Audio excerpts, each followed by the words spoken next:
ഈ ഓരോ കാര്യങ്ങൾ ചെയ്യുമ്പോഴും കർത്താവ് നമ്മുടെ കൂട്ടത്തിൽ ഉണ്ടോ ഇല്ലയോ എന്നുള്ളത് നമ്മൾ ശരിക്കും പറഞ്ഞാൽ നിരന്തരം പരിശോധിച്ച് നോക്കണം.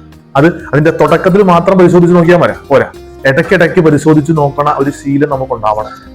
അല്ലെങ്കിൽ ഇന്ന് വചനത്തിൽ പറയണ ഒരു അബദ്ധം നമ്മുടെ ജീവിതത്തിൽ പറ്റും. കർത്താവ് വീട് പണിയുന്നില്ലെങ്കിൽ പണിക്കാരുടെ അധ്വാനം വ്യർത്ഥമാണ്. കർത്താവ് നഗരം കാക്കുന്നില്ലെങ്കിൽ കാവൽക്കാർ ഉണർന്നിരിക്കുന്നതും വ്യർത്ഥമാണ്. നമ്മുടെ പണി വ്യർത്ഥമായിട്ട് പോകും കർത്താവ് കൂടെ ഇല്ലെങ്കിൽ. കർത്താവ് കൂടെ ഉണ്ടോ എന്നുള്ളത് നമ്മൾ നിരന്തരം പരിശോധിക്കണം. ഇപ്പൊ ഞാൻ ഈ ദൈവവചനം പങ്കുവെക്കുന്നുണ്ടല്ല, ഞാൻ ഈ ദൈവവചനം പങ്കുവെക്കുമ്പോഴും എനിക്ക് മനസ്സിലാവും ഇത് ഞാൻ തന്നെയാണോ പറഞ്ഞുകൊണ്ടിരിക്കുന്നത്, അതാ കർത്താവ് എന്റെ കൂട്ടത്തിൽ ഇരുന്ന് പറഞ്ഞുകൊണ്ടിരിക്കുന്നുണ്ടോ എന്നുള്ളത്. അത് മനസ്സിലാക്കാൻ എന്താ വഴി എന്നറിയാമോ? ഞാൻ ഈ പറയണ ഓരോ വാക്കും എന്റെ ഇഷ്ടത്തിനനുസരിച്ച് ഞാൻ പറയാൻ ഉദ്ദേശിച്ച ഏതെങ്കിലും കാര്യങ്ങൾ ഉദ്ദേശിച്ച് മാത്രം പറഞ്ഞുകൊണ്ടിരിക്കുകയാണെങ്കിൽ എന്റെ കൂട്ടത്തിൽ കർത്താവില്ലെന്ന് അവിടെ വെച്ച് എനിക്ക് മനസ്സിലാക്കാൻ പറ്റും. അതേസമയം ഞാൻ പോലും ചിന്തിക്കാത്ത ചില കാര്യങ്ങൾ ഞാൻ പറയാൻ ഇടവരുന്നുണ്ടെങ്കിൽ അതിന്റെ അർത്ഥം കർത്താവിന്റെ കൂടെയുണ്ട് എന്നുള്ളതാണ്.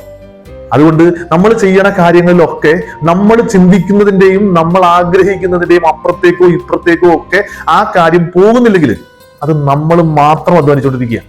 നമ്മൾ ചിന്തിക്കുന്നതിന്റെ അപ്പുറത്തേക്കും ഇപ്പുറത്തേക്കും അത് പോകുന്നുണ്ടെങ്കിൽ അതിന്റെ പിറകില് കർത്താവ് ഉണ്ട് എന്നുള്ളതാണ് അതിന്റെ അർത്ഥം. കർത്താവ് ഉണ്ടോ എന്നുള്ള പരിശോധനകൾ നിരന്തരം നമ്മുടെ ജീവിതത്തിൽ ഉണ്ടാവണം. ഈശോ നമ്മളെ സമൃദ്ധമായിട്ട് അനുഗ്രഹിക്കട്ടെ.